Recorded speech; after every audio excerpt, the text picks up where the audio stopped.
Chers internautes, c'est encore avec un grand plaisir que nous vous retrouvons pour étudier la parole de Dieu. Nous sommes accompagnés aujourd'hui de deux pasteurs, le pasteur Émile Lazare. Bonjour. Bonjour. Et le pasteur Jean-Jacques Chafogac. Bonjour. Bonjour.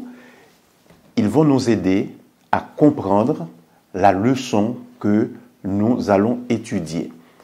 Avant de commencer, nous allons prier et nous allons demander à Émile de nous conduire dans la prière. Seigneur, nous voulons te demander de nous apprendre aujourd'hui ta parole et d'être avec nous pendant cette étude. Au nom de Jésus. Amen. La leçon que nous étudions aujourd'hui a pour titre « Former des responsables spirituels ». Dans le mot « former », nous voyons l'acquisition d'une connaissance intellectuelle et dans le cadre de cette leçon, connaissance intellectuelle prodiguée à des responsables spirituels. Aujourd'hui, nous savons que les entreprises qui veulent gagner beaucoup d'argent mettent l'accent sur la formation. Est-ce que c'est important vraiment pour un responsable spirituel d'avoir une formation, selon vous? C'est vrai que on aurait tendance, dans certains milieux, à penser que puisque l'on parle de spiritualité, que l'on parle de choses que l'on a peut-être du mal à définir, et là-dedans, lorsqu'on intègre la notion de Saint-Esprit qui inspire, qui guide, on peut avoir la tentation de croire que lorsqu'il s'agit de spiritualité, que l'inspiration suffit.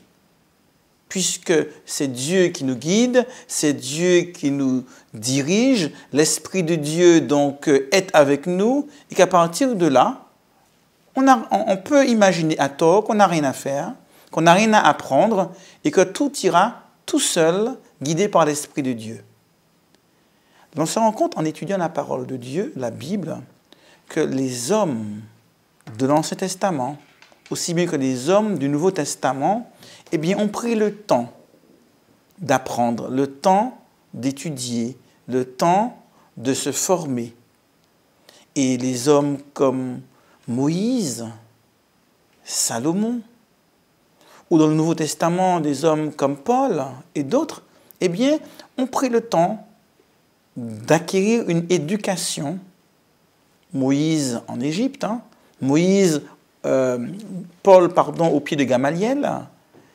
Ces hommes ont pris le temps de grandir intellectuellement, parce que Dieu n'est pas qu'esprit, il nous a aussi dotés de compétences physiques, intellectuelles, cognitives, et il s'attend à ce que nous puissions donner le meilleur de nous-mêmes. Et cela passe évidemment par une formation. Si on regarde un peu l'attitude que Jésus a envers ses 12 disciples, on voit que Jésus, c'est une sorte d'innovateur dans ce temps-là. Toutes les techniques modernes de formation ont été expérimentées par Jésus. Les disciples ont été appris à prière. Après, il y a au moment où Jésus explique la loi. Il fait une exposé sur la loi.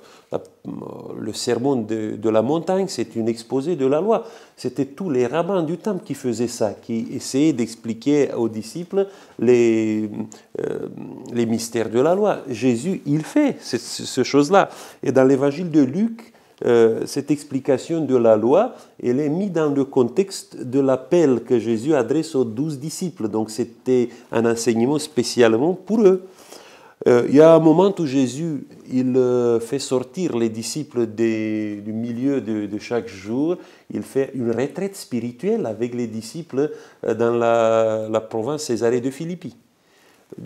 Vous connaissez cette histoire où Jésus pose la question aux disciples qui disent les gens que je suis. Donc, si on suit un peu les actes les actions, les prédications de Jésus, tout ça, c'était fait expressément pour ses disciples, pour le faire apprendre des choses de la Bible, mais aussi des choses pratiques. Rien de tout le parcours de Jésus n'a pas été fait sans qu'il pense à ses disciples. Toutes les choses sont faites pour former les disciples. Dieu est un Dieu d'excellence. Je crois qu'en toute chose, Dieu voudrait que nous puissions grandir, croître. De même que l'enfant grandit physiquement, est appelé à grandir intellectuellement, psychologiquement, spirituellement, émotionnellement. Et je crois que la vie est un long apprentissage et que chaque disciple, chaque responsable est appelé à faire tout ce qui est nécessaire pour pouvoir s'équiper afin de mieux remplir la mission. Alors, je vous propose de lire ce texte parce que tu as fait état de la relation de Jésus avec les disciples dans Luc au chapitre 6 et au verset 12 et 13. Luc chapitre 6, verset 12 et 13, on nous dit, en ce temps-là, Jésus se rendit à la montagne pour prier et il passa toute la nuit dans la prière à Dieu. Quand le jour parut, il appela ses disciples et en choisit 12, auxquels il donna le nom d'apôtres. Alors, il y a plusieurs enseignements à tirer de ce texte. Jésus a passé une nuit en prière et après cette nuit, il a choisi les disciples. Et pendant tout ce trimestre, nous parlons de disciples. Nous savons que le disciple, c'est quelqu'un qui reçoit un enseignement. Et pendant près de 3 ans, ces hommes-là vont côtoyer Jésus, ils vont être à son école, ils vont recevoir de lui un enseignement, et Jésus savait qu'il avait très peu de temps. Et il a voulu, il savait aussi qu'il n'était pas là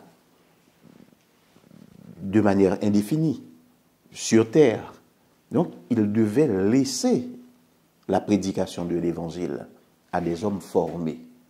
Donc, est-ce qu'aujourd'hui, nous ne devons pas prendre cette démarche de Jésus comme exemple pour mettre l'accent sur la formation, comme nous l'avons dit dans les propos d'introduction, les entreprises mettent de plus en plus l'accent sur la formation pour gagner de l'argent.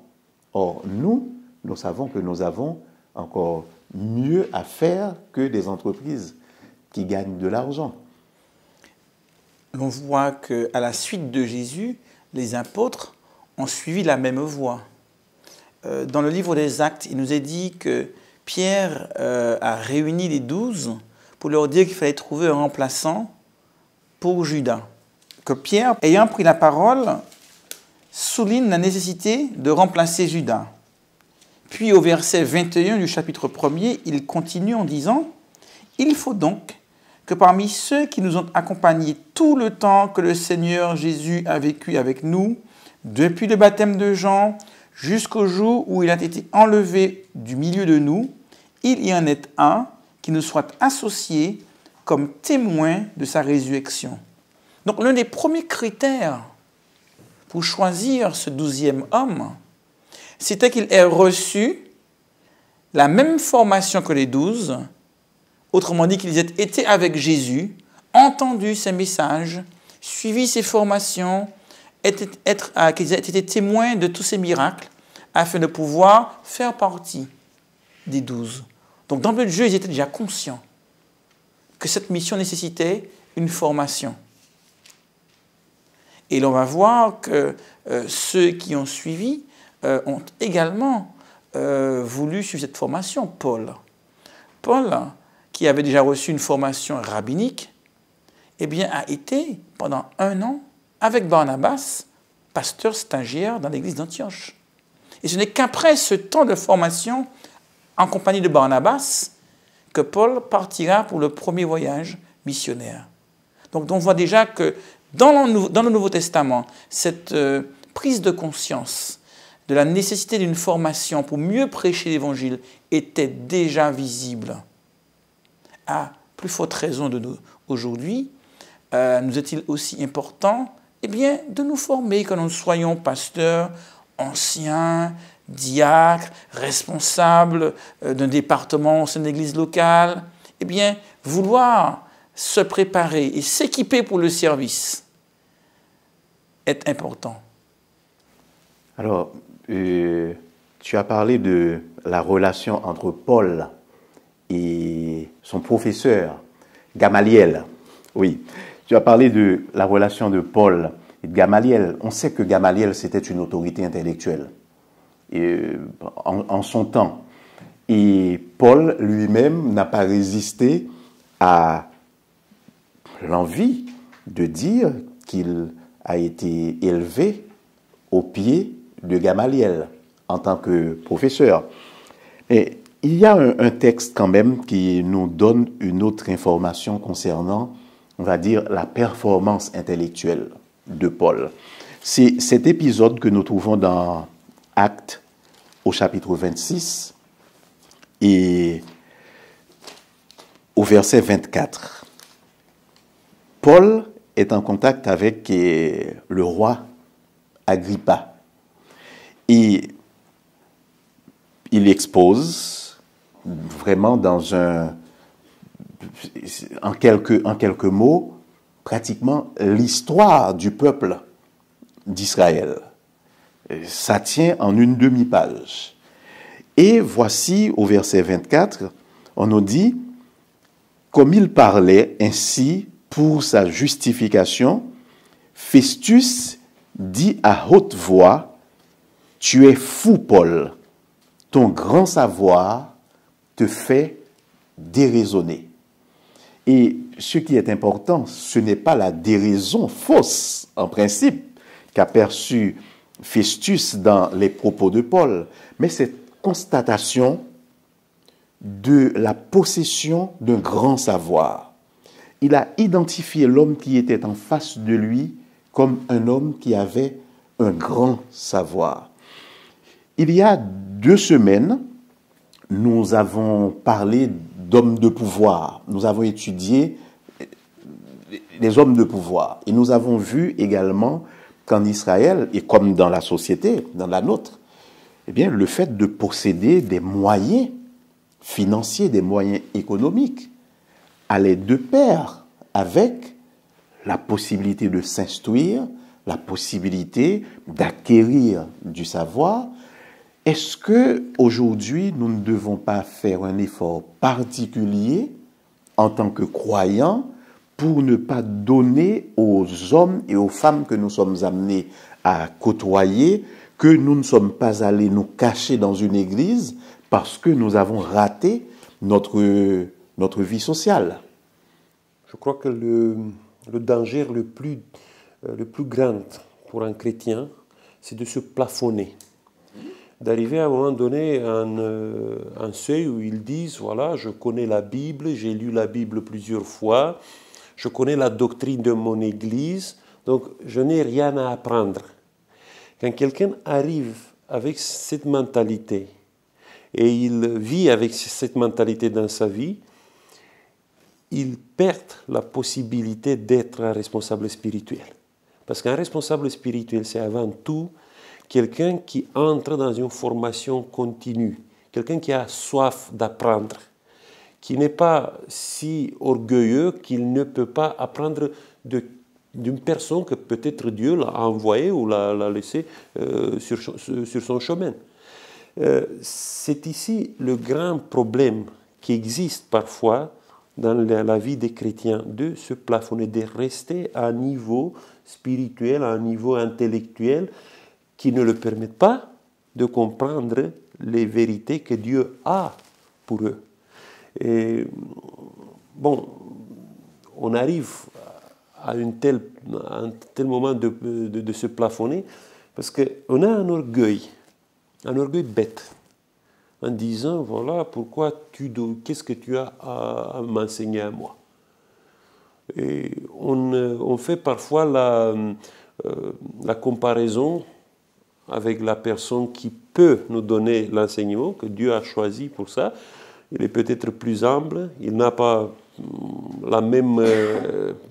les mêmes connaissances, mais il y a des domaines où quelqu'un peut avoir des connaissances que je n'ai pas. Même si ces personnes-là, ce n'est pas quelqu'un qui a fait une faculté, c'est peut-être un ouvrier simple. Oui. Et c'est ça que Paul a eu. À côté de Barnabas, je peux dire qu'entre Paul et Barnabas, c'était une grande différence intellectuelle. Barnabas n'en laissait rien. On n'a aucune épître de Barnabas. Bon, il y a une épître, mais bon, c'est apocryphe. Mais on n'a rien de Barnabas. De Paul, nous avons beaucoup. Mais nous savons très bien que le maître de Paul dans le christianisme, c'était Barnabas. Sans Barnabas, Paul n'était rien. On n'avait pas aujourd'hui quelqu'un qui s'appelait Paul dans l'église chrétienne. Mais cette disposition, même si lui, il est un grand intellectuel, cette disposition d'être appris par quelqu'un qui était inférieur à lui. C'est vrai que nous parlons du Nouveau Testament, mais l'Ancien Testament nous donne des exemples. Donc ça veut dire que c'est une tradition très ancienne on va dire, dans le christianisme, en supposant que Daniel, que Joseph, tous ces hommes-là étaient des chrétiens. Et nous voyons que Joseph, c'est quelqu'un qui arrive dans un milieu où les gens étaient incultes et il a brillé par son savoir. Il servait Dieu et ces gens-là ne connaissaient pas Dieu et c'était une façon aussi d'attirer leur attention sur ce Dieu qu'ils servaient. Donc aujourd'hui, est-ce que nous n'avons pas un effort particulier à faire pour mettre l'accent, pour encourager l'organisation de formation dans nos milieux? Parce que si nous voulons rentrer en contact avec les gens qui occupent certaines responsabilités dans la société, il me paraît judicieux d'avoir leur langage, de connaître leur code, de pouvoir échanger avec eux. Et la discussion ne restera pas forcément sur un plan strictement spirituel. Donc il faut pouvoir aborder d'autres questions avec eux. Est-ce que ce n'est pas important pour nous d'encourager nos jeunes, et puis les moins jeunes aussi, qui arrivent à se former afin d'être à la hauteur des prétentions de l'Évangile? C'est vrai qu'on trouve dans la Bible beaucoup d'exemples où l'on voit que Dieu a toujours voulu élever l'homme en lui proposant des chemins, des pistes de croissance. Malheureusement, très souvent, on s'imagine que puisque notre système social a prévu des différentes étapes pour pouvoir grandir intellectuellement, on appelle ça donc la scolarité, obligatoire jusqu'à 16 ans en France, puis les études universitaires, malheureusement, on s'imagine qu'une fois le diplôme obtenu, eh bien qu'on n'a plus grand-chose à apprendre. Et c'est vrai que de nos jours, eh bien, ce qui se passe dans les entreprises nous montre que c'est bien le contraire. Et que même après avoir obtenu le diplôme et le travail, qu'il est nécessaire de continuer à croître. De la même manière, dans l'Église, le fait d'avoir une fonction, d'avoir un poste, d'être pasteur, d'être ancien ou autre, eh bien, ne nous retire pas le devoir de vouloir continuer à apprendre et à grandir dans ce que l'on sait pourtant déjà faire. Et c'est vrai qu'au niveau de nos églises locales, au niveau donc d'une fédération ou autre, eh bien, prévoir et mettre en place des formations reste un élément de croissance indispensable. Je crois que lorsqu'on ne grandit pas, on ne stagne pas. Lorsqu'on ne grandit pas, l'on décroît. On s'imagine avoir un acquis. Et très rarement, c'est très rarement le cas. Lorsque je ne fais pas croître, fructifier la connaissance, les compétences qui m'ont été données ou qui ont été acquises, eh bien, sans se rendre compte, eh bien, l'on est dans une spirale de décroissance où même ce que l'on sait, on en arrive à l'oublier. Et tout ce qu'on a acquis après avoir obtenu une licence en droit, en langue, en finance ou en théologie, eh bien, on va en oublier l'essentiel si on ne continue pas à lire, à s'instruire et à vouloir progresser dans la formation. Normalement, dans les églises d'aujourd'hui, peut-être en dehors des moments d'évangélisation, tous les autres programmes de l'Église doivent se subordonner à ce besoin que les gens ont d'être formés continuellement. Mais parfois on oublie ça, on prêche d'une manière généraliste, on fait des choses d'une manière généraliste, on oublie que normalement les membres d'une Église doivent être toujours, semaine après semaine, doivent être canalisés vers une formation. Il faut réveiller la curiosité, il faut réveiller, quand ils partent de l'église, ils doivent partir avec l'idée, moi je dois aller à la maison pour essayer un peu d'accroître mon patrimoine spirituel, mon patrimoine de connaissances, d'expériences que j'ai. Si les membres partent de l'église avec ce désir-là, la formation est assurée. Si les membres partent de l'église avec l'idée que bon, je suis maintenant, j'ai reçu ma portion de nourriture spirituelle pour la semaine, maintenant je n'ai pas besoin. Jusqu'à la semaine prochaine, je n'ai pas besoin de ça. Ce n'est pas bon ça. Parce que parfois, nous transformons nos églises comme dans des cantines populaires.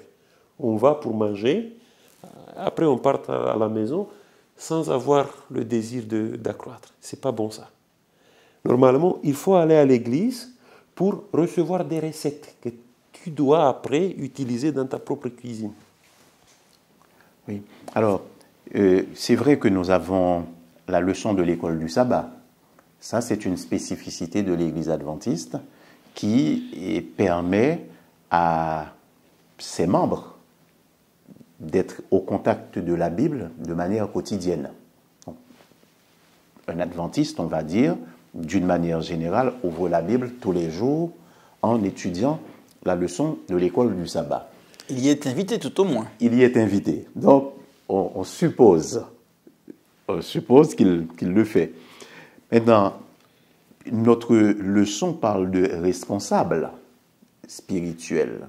Est-ce que le responsable n'a pas beaucoup plus d'exigence que quelqu'un qui reçoit un enseignement? C'est peut-être la dernière question que nous posons, mais ça nous permet de recentrer la question. Est-ce que le responsable, et est-ce qu'on n'attend pas beaucoup plus du responsable?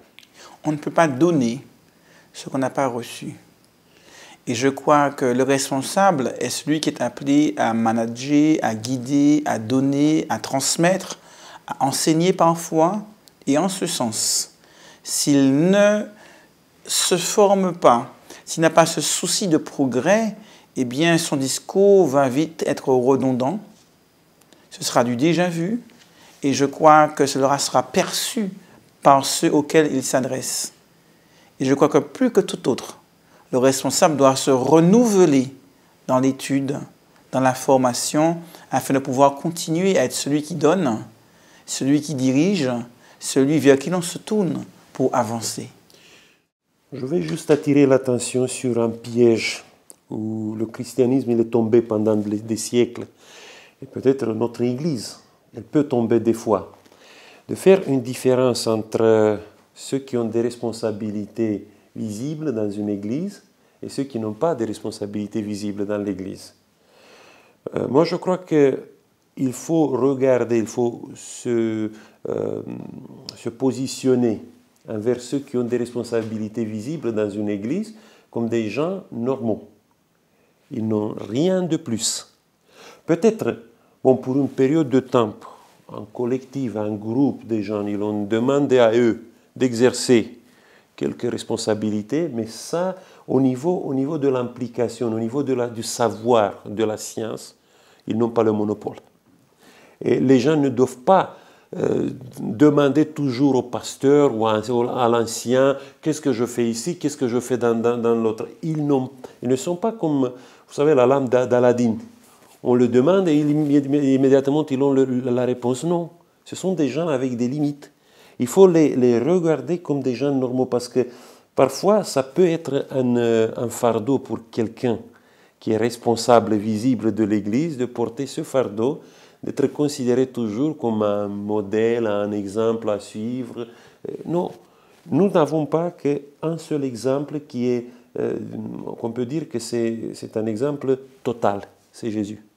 Au-delà de ça, il y a une égalité dans la connaissance, une égalité dans le développement spirituel. On est tous dans la même, je peux dire, au même niveau. Tous égaux vis-à-vis de Dieu, tous égaux d'un point de vue spirituel, mais pas tous égaux en termes de connaissances ou de compétences. Et c'est vrai que Paul disait, Paul, dans l'épître de Jacques, on dit que ceux qui enseignent soient peu nombreux. On peut le lire ensemble dans l'épître de Jacques. Je lis au chapitre 3, au verset 1er, « Mes frères, qu'il n'y ait pas parmi vous un grand nombre de personnes qui se mettent à enseigner, car vous savez que nous serons jugés plus sévèrement. » Autrement dit, on voit bien que celui qui a accepté la fonction ou le rôle d'enseignant dans l'Église a une responsabilité qui est quand même très importante. Et en ce sens, il lui appartient, tout en étant égal à tous les autres, du point de vue spirituel, dans sa relation à Dieu, il n'y a aucune différence. Mais en termes de responsabilité qu'il a accepté de mener dans le cadre d'une communauté, je crois que là, Jacques attire notre attention sur le fait qu'il doit être plus attentif. D'où la nécessaire formation pour continuer à être un leader au sein d'une Église. Merci beaucoup, Jean-Jacques. Merci, Émile. Nous sommes arrivés à la fin. Il y a encore beaucoup de choses qu'on aurait pu dire, mais nous sommes limités. Donc, nous voulons remercier nos amis internautes d'avoir passé ce moment avec nous et nous vous invitons à prendre la formation au sérieux parce que nous continuerons à nous former au ciel. Que Dieu vous bénisse.